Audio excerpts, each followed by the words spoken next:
Hello, everyone. Welcome to episode 21 of The Global Lawyer.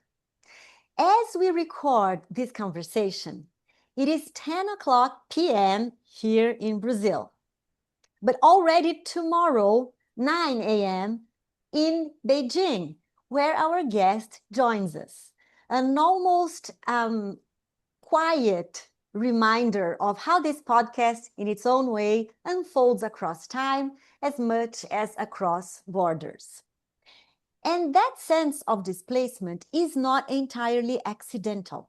In a world that seems to have lost its rhythm, where crises overlap, narratives collide, and coordination often gives way to fragmentation, we are left wondering whether global order is still something we can shape or merely something we remember.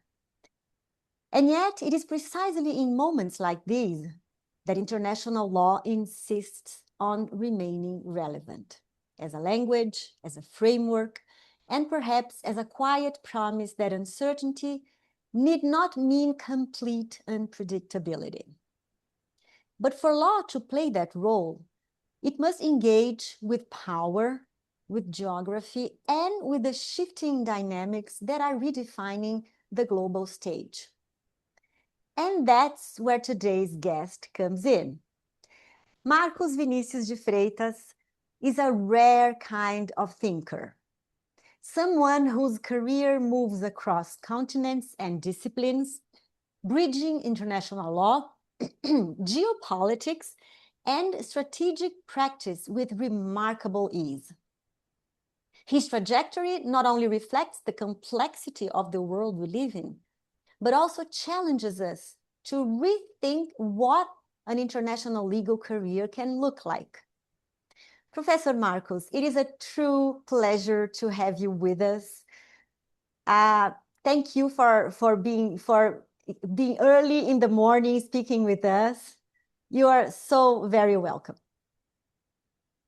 No, thank you very much for the invitation. It's a pleasure to join, and I hope we have a good conversation.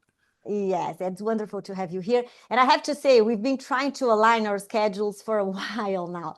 So I'm especially glad we could finally make it happen. So let me start by going back to the beginning of that remarkable journey. Your career moves seamlessly between academia, public service, geopolitics, and corporate advisory work, something still quite rare in the legal world.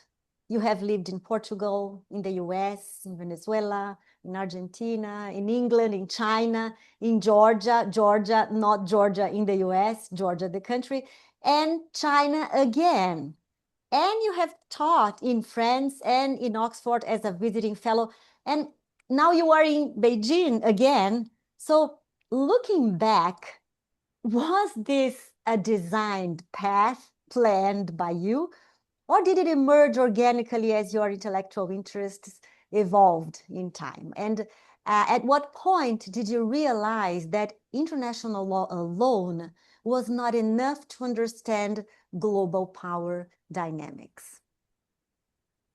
It is, I'm not very much into talking about myself, but I recall this. I was learning English, and my hometown is Santos in Brazil, and we had this place called the Language Center of the Carmel School in Santos, and I was having English classes, and I had a friend who was a translator, and he made good money. And I was thinking about becoming a translator. And his wife had daughters, and they were going to study law. And they were talking about studying law at the University of São Paulo, Largo São Francisco. And then I started thinking about studying law and speaking English. And I recall that there was this person in the office, in the school. We were having this conversation, and I think at the time I was like 15 years old. And he looked at me, and we were talking about the future, the career. And he said, you like English and you're thinking about law. Why don't you study international law? And I recall this, I was 15 years old, and I kept that in the back of my mind. And when I passed the vestibular exam, the college entrance exam in Brazil, I remember that I went to São Paulo with my mother. Uh, we go to the university to register, and the first thing I ask is, where is the international law department? And I swear to you, the first thing I did, I registered and I went straight to the second floor where the international law department was. And it was a love story from the beginning. And Wow. because it was something that was very interesting at the University of São Paulo. The professors at the International Law Department were, compared to the other ones, a little bit more sophisticated, right? We had Professor Georgette Nakaratu that looked like, Greta Garbo because she was always smoking. She had a hat. And then we had Professor Araminta, who was also very sophisticated. And we had all the people dressed very well. It was very, very interesting. It was a different crowd within the University of Sao Paulo at the Wow. law school. So I fell in love immediately, and I was lucky because I started studying for 2 years, and then I went on a religious mission to Portugal, and I Mm, realized, this is something that I wanted to do. But I thought initially that I wanted to be a diplomat. That was, the goal I was thinking about. mhm. But then, I finished law school and then I moved to the United States to study. And then my life went in a different way. I started working in corporations. And then I studied international relations because it's always been something that I like. And I was studying in Washington, D.C. And I have to say that I was quite privileged because I lived in Washington, D.C. during the Clinton years. And the Clinton years were where the United States was alone as the global hegemon, if there is one moment where the United States was alone. And now I'm living in China and seeing the ascension of China in a very different moment. So I know when you're on top and the ones that are going all the way on top. Uh, and then I worked in international trade because I always liked international trade and traveled extensively, lived in some places around the world. So I must say that I wasn't planning my life to be like this. I have a friend who is a partner at Piano Neto Advogados, and he's been there all his life. And I always tell him, I wished I had your life, right? Very stable. You started as an intern, you're a partner at Piano Neto Advogados. But then he turns to me and said, yeah, my life is more stable, but yours is more glamorous. And that's kind of funny, right? When you think about. But but overall, international law has always been part of this thing because international law, international relations, there is a huge connection between the two. Uh, I haven't diverted very much from my decision when I was 15 years old. Yes. Oh, lovely, lovely story. And I didn't know all that because we've known each other for a while, and I didn't know. It's very interesting and it's inspiring. And now much of your work today focuses on China, Africa, Latin American relations, right? So, and the future of multipolar governance. From your vantage point in Beijing, because you are there, what do lawyers, especially those trained in Western legal traditions, the civil law and common law, what do they tend to misunderstand most about China's approach to international law and global governance from where you stand now? It is a very interesting question because on Monday, I have been asked to deliver a keynote speech at a law firm here in Beijing, one of the large law firms in Beijing, addressing this issue, which is Mm. I'll be speaking to foreign lawyers about dealing with Chinese business people because the Chinese behave in a different way. They have the culture and they have their own characteristics. and how lawyers should deal with Chinese clients. So that's an interesting bridge, explaining to Western lawyers how to deal with Chinese businesses and Chinese companies and Chinese law. Uh, because the issue, I think, and that's the challenge we have faced, is that there is like a divide between East and West. They know much more about us than we do about them.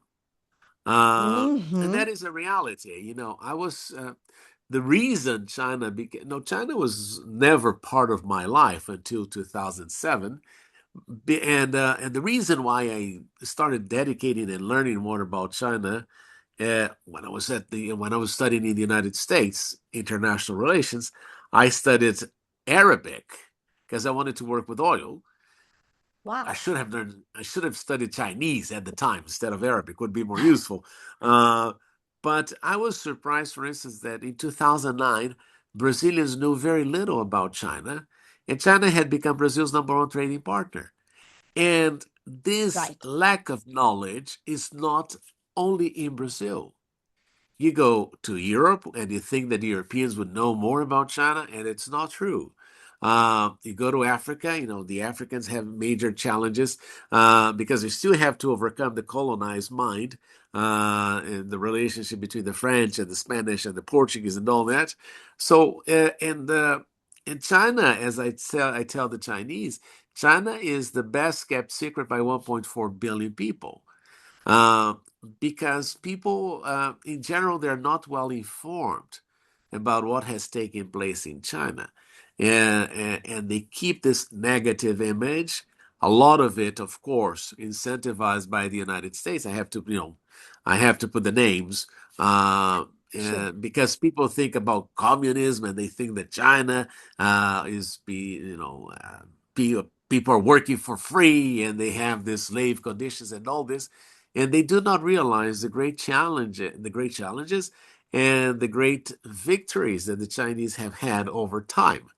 There is no misery in the country. There is poverty, but misery has been extinguished in the country, right? Has been eliminated. A Brazilian Chinese worker makes more money than any Brazilian worker now, which the GDP per capita of China in 1978 was 10 times less than the Brazilian GDP per capita. Now it's above the Brazilian GDP per capita. That's amazing. Uh, so it's an interesting thing that and now we are getting in the West, thanks to media, uh, a lot of thanks to social media, we're getting many people that come and they're showing things of China. China is on the year 2050, or China is technology-wise has advanced a lot. So now we are getting many people to understand and visit China. And I always say this, China doesn't need, and I've said that, I've been considered a Chinese spy, a worker for the Chinese government. People have told me many things, but I always say this: China doesn't need people to defend it. China needs visitors. And once you visit China, you're going to realize the enormous change in how the country has advanced. It is a developing country. I like to emphasize this, right? You have the big cities, but you also have the countryside that's still developing and all this. And the Chinese are going to say to you that China is a developing country and will always be a developing country. Uh, but and I think this is what we need to understand more, right? The good thing about globalization is that it has made the world closer. We can know more about anything that's going on. Now, globalization makes information available, but globalization doesn't raise interest. And I think that's something that we need to work on, how to get more interested in what is going on around the world, and particularly considering that this is going to be the Chinese century. I think it's time for us to learn a whole lot more about the country and also what's taking place in Asia. Yes. Yeah. So yeah, I think you have a very nuanced perspective. And you have the Western legal lens and the Western human experience. So I'm glad to hear all of that from you. And would you say that it is this divergence or a new kind of convergence that is arising between? I think it depends on the people, right? On who are the players and where they are playing.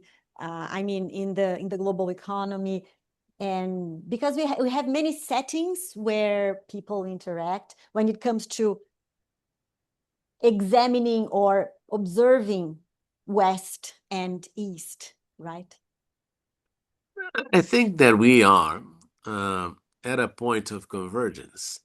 Now, Mm. what is the challenge nowadays is that that's one issue that happened with the pandemic of COVID. People thought and they have realized that there was too much dependence from China for masks, for anything that you thought about. Mm-hmm. Everything was getting produced in China. And people said, oh, we cannot be so dependent on China. Uh, well, the Chinese have an advantage, actually, two huge advantages. First of all, they have an enormous domestic market, which is amplifying because people are getting wealthier and they are consuming more. So you have to understand that the Chinese model, economic model, is based on low margins, long term, and scale, right? Those are the three things. Mm-hmm. So China can play and can produce things cheaper than anyone else because they have scale, because they're producing for 1.4 billion people. Now, one thing that I have noticed nowadays is that uh, you have to consider the fact that China, by 2030, will be responsible for the production of 50% of all the manufacturing in the world. So that means 50% of all the things that are manufactured in the world will be done in China, will be made in China. It's huge. The United States will only have 11%. Uh, Yes. so it's a big thing and it's a big change. And so the Chinese have done one thing that's quite interesting, Marina, which is the following. The Chinese are not producing for 1.4 billion anymore. They're producing for 8 billion people. And you go and Right. you see, like, the Europeans complain, oh, the Chinese have a lot of overcapacity. Well, because they have expanded their horizon to say, we're going to produce for 8 billion people because that's the number Mm-hmm. of people we have in the world. Uh, so this leads me to the idea that despite the fact that the United States and the West and the European countries are trying to reduce this dependency on China, they may want to do this by saying de-risking or friendly shoring, near shoring. But the fact is that no country in the world has made or is making that kind of investment to grow economically or to expand the capacity, production capacity for the whole world. And that's Yeah, why I say, we and they have to didn't start converge. yesterday. They started quite a while ago. So we are living the result of all this plan or this project, I would say, isn't it? Yeah. So they started actually reform. Well, many people have issues with Mao Zedong, but one Mm-hmm. of the things that Mao Zedong did for this country that were important were first of all to consolidate the country. The country was in a civil war, and he was able to get rid of the Japanese, get rid of all the foreigners that were here, and consolidate the country, with the exception of Taiwan, that remains as a province of China. Mm-hmm. But and they said we're going to deal with that issue in the future. But so he consolidated the country, and through many policies that were applied, he guaranteed that there was a minimum level of education in the country. So, and that is something that was very useful when Deng Xiaoping takes over, after Mao Zedong dies, after a period of time, an interregnum, Deng Xiaoping comes and he offers the commodity that China had in abundance, which was people, but people who had a minimum qualification to produce. So that's why companies could easily move to China and start producing in China, because you had a population that had a minimum level of education that allowed them to be more productive. So, and productivity is based on education and work, right? And so you understand also that the Chinese have this long history of commitment to education. Particularly, that's one of the things that I always like to mention, one of the lessons I learned in China is that public education is the most important thing there is in society. The problem we have in many countries, and Brazil is one of them, is that rich people do not have their children go to public schools. And we have seen a deterioration of public schools. But what the Chinese say is that it's from public schools where you're going to get the managers for your company. The majority of the people will go to public schools, including politicians. So if the quality of public school is bad, you degenerate or you deteriorate the future social fabric that you're going to be working with. So these, so when they started this reform and opening up process, they said, okay, we have the education, now we need to have the infrastructure. And the Chinese have a saying, build a road and get rich. So they have built so much infrastructure in the country that allows them to move things in a very expeditious way and cheap. So, that's what I say. They started 40 years ago with a plan. And the big thing is that we don't have plans. And they stuck to the plan. And they keep going. And speaking we of say public policy. Allow me to make an interruption here. Yeah. Well, of course. We say in public policy that it's better to have a bad policy than not having any policy at all. Because when you have a policy that is not good,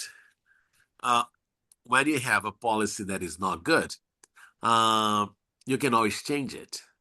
You can always improve it.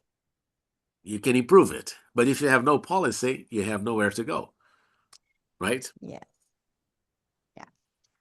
And so that's the challenge we face. Yes. And speaking of education, you've taught international law at leading institutions, while also advising governments and corporations on geopolitical risk. How has operating so close to real-world power reshaped the way you teach, you write, and you think about international law, especially in an era where politics often seems to outrun legal norms, as now? I think that we are in a time of transition, and many people are saying, and you hear, particularly those that are losing power, that it's a bad thing, right? And of how they say this transition is horrible because we have no rules and we have no idea where we're going. Of course, they'll say that because they're losing power, and it's a fact that we are shifting the centers of power, or at least the economic center of the world, from the Atlantic to the Pacific. And this is a new reality, and we have to learn about it. I hear many economists, for instance, always predicting the demise of China because they base their models on Western books written by American authors or British authors and all this that reflect the reality of the United States and the Europeans, but does not understand how the Chinese or how the Asians work. But it's a time of transition, and transitions tend to make people nervous because they do not know where things are going. And that's the challenge we face. But one thing is true. The current global order brought us to this point. Economically, we have made advances and all this. but it has stagnated. And we do not see countries growing as much as they could. We do not see evolution. And we see a lot of negative perspective or negative forecast about the future. And we always need to think, and I agree with the Chinese, that the best days are always ahead of us. The future is going to be better than the past. We should not be slaves to the past. So that gives us a clear understanding on how they intend, how this new world order will be built. And I think the world will be more multipolar. We will have more people at the table instead of having 5 or 10 people deciding the whole future.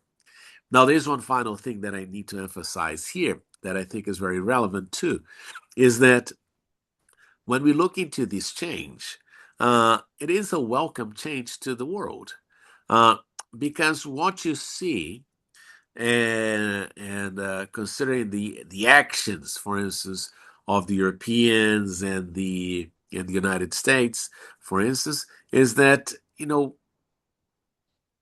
they set up an order that they have not respect. They haven't been respecting the order that they created, and you observe how people are talking about the United Nations and the international organizations, everything that the West has created that has been, quintessential for humanity. Now we're saying it's bad, and it's not true, And so I think that is something that we need to reconsider. And this transition is complicated, but I think that the future is going to be better than it is now. And yes, oh, that's so good news. But now in Brazil, as a Brazilian scholar deeply engaged in global debates, how do you see Brazil's role evolving in this multipolar world, especially in relation to China and the global South? Because what strategic blind spots should Brazilian lawyers and policymakers mostly be paying more attention to right now? I think that there is one piece of scripture that says that you cannot worship two gods, right?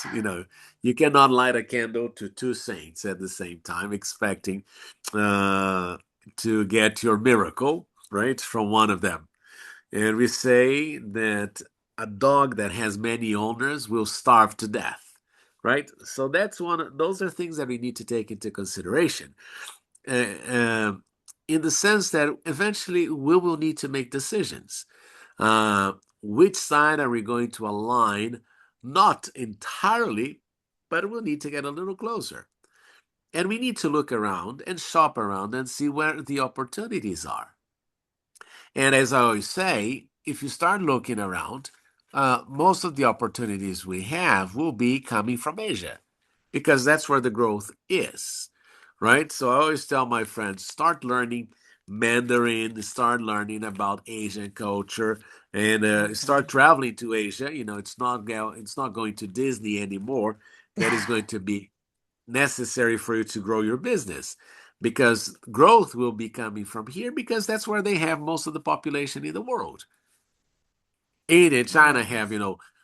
2.8 billion people, about half of the population of the world, just in two Mhm. countries. So, uh, so we need to change the mind frame and the mental maps that we have. They need to change. Uh, and where is Brazil in this? Well, I think that Brazil is in a good position because we are far away from everybody, right? We're far away from the United States. We're far away from China. We're closer to the U.S. because of location, but we have enough distance to be able to avoid certain things. And uh, Okay. and I think that the most relevant thing and the most relevant issue is to keep our sovereignty at all times. Now we are living, and I have to say this, and I said to the Brazilian ambassador that he was a very lucky guy, because Mhm. the relationship between China and Brazil has never been so good. Uh, Chinese admire Brazil. They like Brazil. They like the friendship with Brazil. And we should be, surfing more on this positive trend. You go to Luckin Coffee, which is the Chinese version of Starbucks, and they had like, a few weeks ago, they had a Brazilian coffee week and stuff like that. Promotions like this that are going around. So I think that any legal professional uh, will need to reconsider this idea that the world is only Brazil and the North and the global North, because there are more opportunities coming out. Uh, and the world is very diverse. And I think one of the things that Brazilians do not understand well sometimes is that BRICS, for instance, that may have its differences in certain aspects, is also a framework that reflects the diversion of the world, which the G7, for instance, doesn't. Mm, very interesting. Yes. Yeah, perhaps that's something we don't reflect on often enough and should start doing from now on. And yes, so many things I would like to ask. But you've moved between institutions, you moved between countries and disciplines, and you continue to mentor younger professionals interested in global careers. I also saw the other day in LinkedIn a student of yours saying so many sweet and nice and thankful words.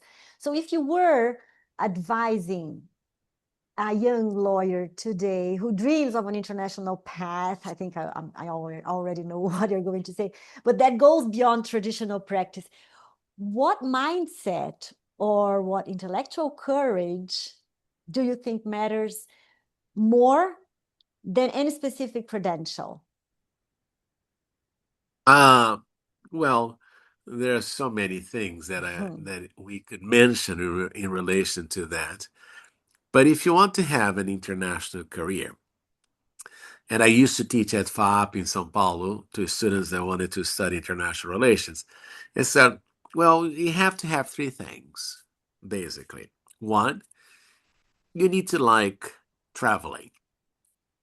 But when I say traveling, it's not going to Disney or going to New York City or no, it's going and staying in places that will not be so comfortable sometimes. Traveling to African countries, traveling to Asia, traveling to other parts of the world, and staying a little while so you can absorb uh, some of the culture, some of the aspects. Because at the end of the day, Marina, what you're going to find out is that human beings are very similar.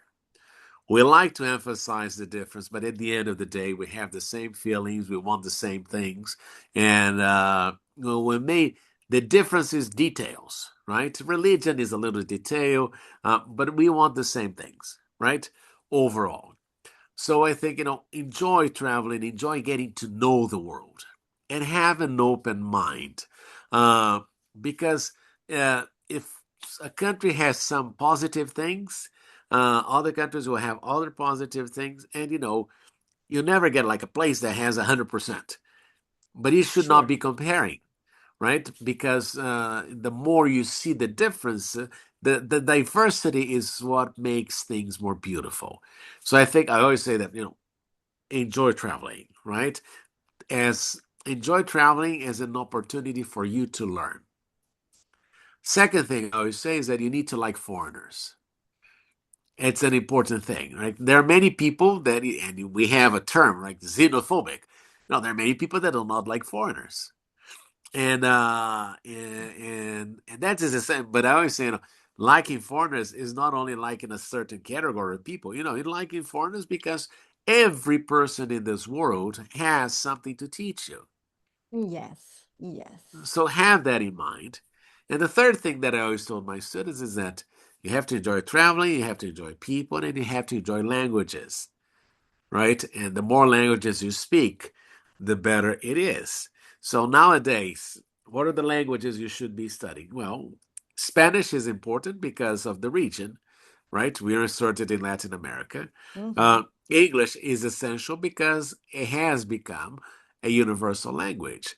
And learn what I always say, and I always told the students, a language that is going to make a difference in your career that nobody does. No, you can be Mandarin, you can be Korean, you can be Japanese, you can be Arabic, but learn something that is going to be a different things in your resume, right? And that is Mm-hmm. going to open opportunities for that. So I always say this. No, these are things that are required. And Jack Ma, who was the president of Alibaba, he was always suggesting people to do this: spend 1 month in the United States, spend 1 month in China, see the best of both, and bring it to your country. Uh, and I agree with him, right? Because both places will teach you new things and new approaches and new way of saying things. So those are things that I, as a young professional, I would take into consideration.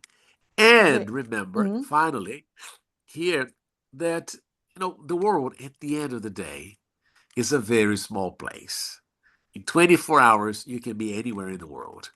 So we like to think that it's very big, but at the end of the day, it's just a village that has some people placed here and there.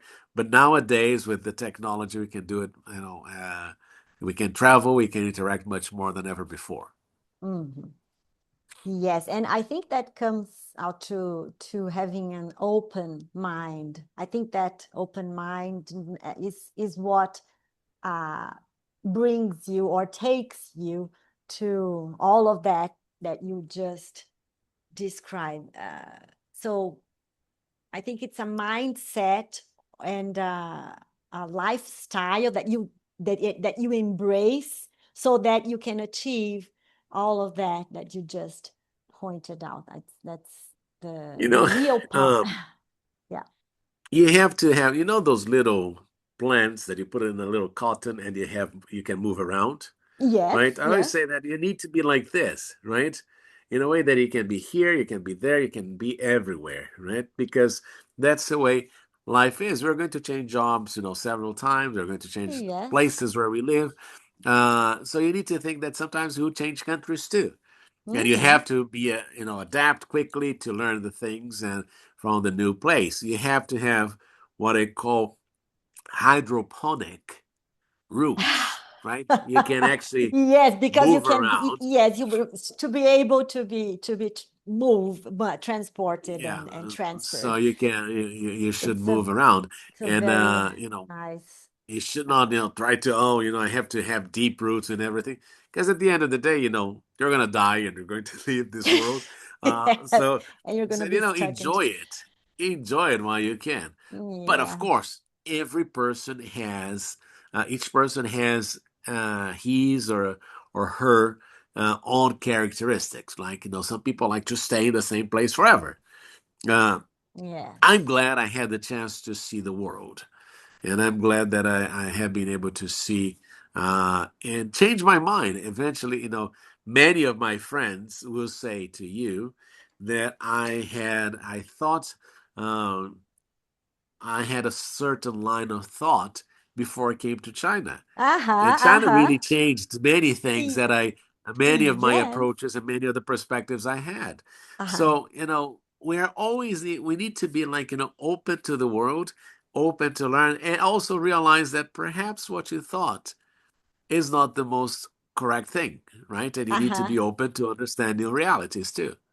And I think you are lucky enough to be able to experience that, Marcos, because not everyone has this opportunity and is not able to see things in such a broad perspective.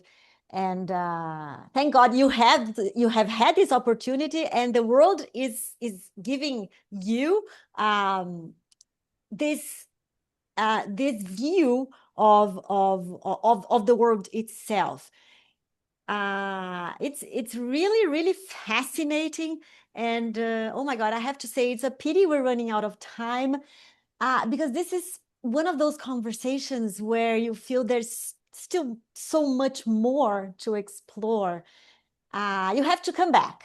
You have to promise you're going to come back.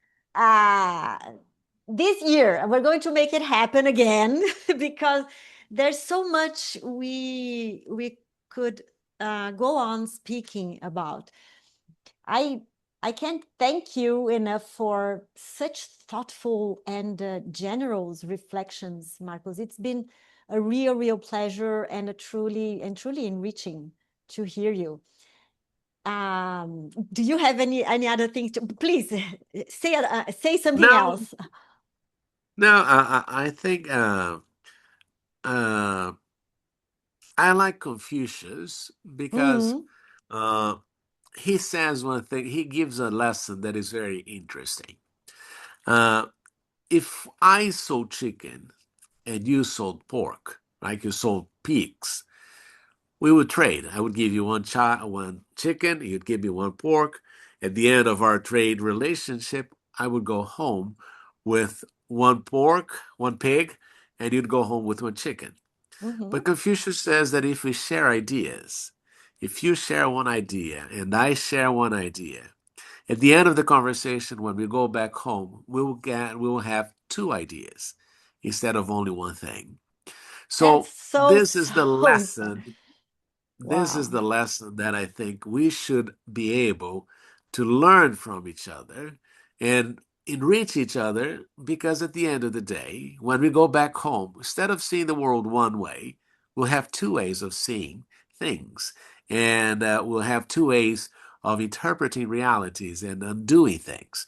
So that's what I say between East and West. Instead of, avoiding, let's try to learn with each other. Fantastic.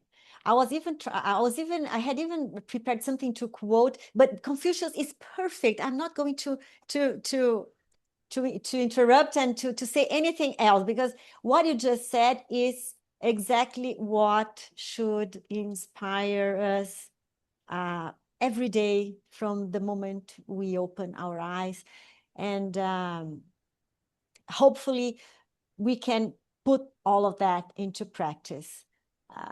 And maybe the role of law, if we think about that, becomes more consequential, and you can start planning and building something of an interesting world, a world where we are not only more connected, because we seem to be more connected, but we have all these